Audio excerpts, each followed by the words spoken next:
Isang mapagpalang araw po ng Martes, December 2 na po 2025 kabayan. Meron tayong pinaka-latest na weather update sa lagay ng ating panahon. Meron na po tayong minomonitor. Ngayon nasama ng panahon or low pressure area na nasa medium chance na maging isang ganap na bagyo. O po yung ating sinasabi na banta po ng bagyong tatawaging Wilma kapag nakapasok na po sa loob ng ating Philippine area of responsibility at naging isang ganap na bagyo. Titingnan natin yung iba't ibang mga weather system din po na nakakaapekto at nagpapaulan ngayon sa malaking bahagi po ng Luzon, Visayas at Mindanao. So ito po, ito pong low pressure area, medium chance na maging isang ganap na bagyo. Meron pong lokasyon na 1,445 kilometers of eastern Visayas. So Visayas area na naman na tinatarget ng panibagong bagyo. Maapektuhan yan sa ating nakikitang advanced weather forecast or system ang Bicol region din po at nalalabing bahagi po ng Luzon. So ito naman pong low pressure area o banta ng bagyong mabubuo, hindi naman nakikita na upnanaw ng potential po na typhoon or super typhoon category.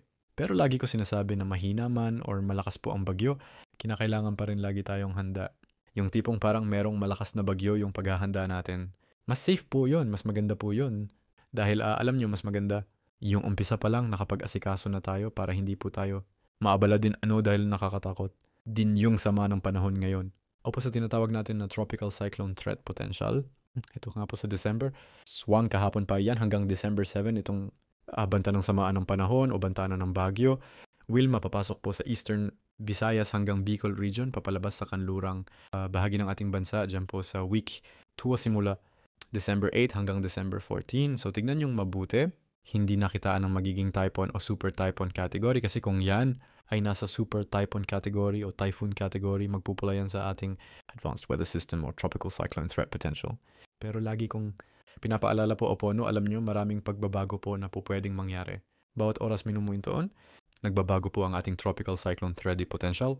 Kaya kapag mayon pong mga pagbabago agad-agad, naglalabas po tayo ng update, kailangan po yan. So ngayon, bukod po dyan sa samahan ng panahon na yan o low pressure area na yan, ang pinaka nagbibigay po talaga ng mga pag-uulan, lalo na po sa hapon at sa gabi ay yung 4 na weather system na nakakaapekto sa ating bansa. Ito po, ngayong araw po ng Martes, December 2 sa tinatawag natin na forecast weather conditions. Ito po sa area po ng Mindanao at Eastern Visayas. Ang weather condition po ay cloudy skies pa rin with scattered rains and thunderstorms. Dahil po sa ITCC o nagbabalik ang ITCC. Naku po itong ITCC na yan, matindi rin ang nagiging epekto niyan. So kinakailangan pa rin nating maganda sa possible impact niyan. Pagbabaha sa mababang lugar at landslides sa mga landslide front area. Take note kapag nagkaroon po ng moderate to heavens anumang oras. Importante yung paghahanda. At sa area po ng Batanes, ito po apektado naman yan ng northeast monsoon.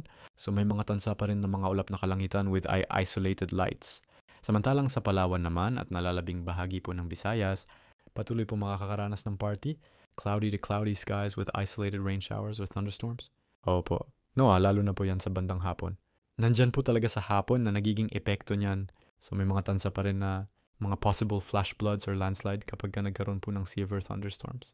Pag sinabi nating severe thunderstorms, ito'y mas malakas na pag-uulan, mas malawak, mas mahaba ang duration kung minsan. At yung tipong, yung dami ng ulan ay halos pang 5 araw na. Ganun po katindi ang sea thunderstorm. At nakakatakot po yan sa lakas. Dahil ang kalaban ho natin dyan ay yung mga pagbabaha. Clear po sa atin yun. So ito po sa area po ng Metro Manila, the rest ng Luzon ay patuloy po makakaranas ang weather condition, cloudy to cloudy skies with isolated rain showers o thunderstorms dahil po sa Easterlist. O yung Easterlist ay yung maalangan or mainit na hangin na nanggagaling po sa may karagatang Pasipo. So yun po ay nakikita natin mga kaibigan na isang dahilan kaya po nagkakaroon ng mga localized standard storms, mga pag-uulan lalo na po sa hapon at sa gabi.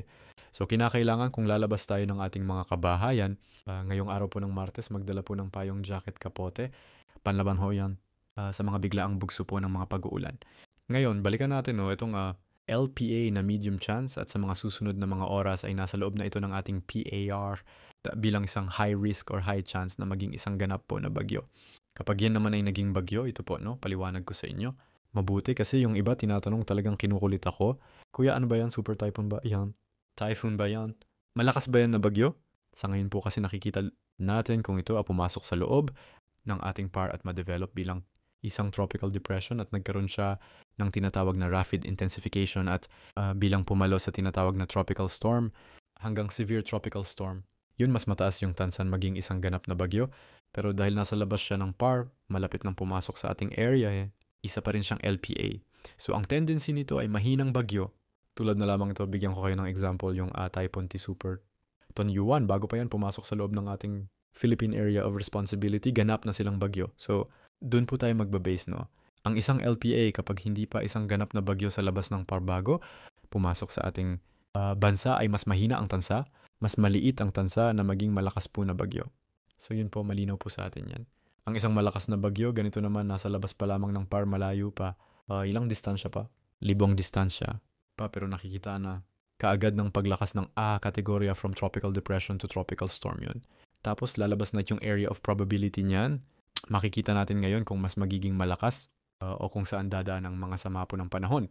Sa pagkadala po ng Pag-asa ngayong December po, no, ay 1 hanggang 2 bagyo ang mabubuo kapag ito pong sama ng panahon na yan, or tinatawag natin tapo ng bagyong Wilma ay mabuo po. Yan po ay tatawaging kauna-unahang bagyo ngayon nga pong December.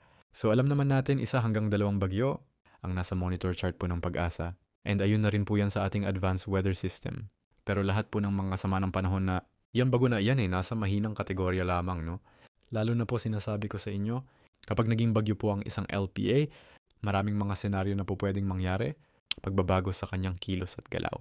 Ngayon, wala man tayong anumang bagyo, aktibong bagyo sa loob ng ating bansa, kinakailangan pa rin nating maging ready at maging updated sa lagay po ng ating panahon.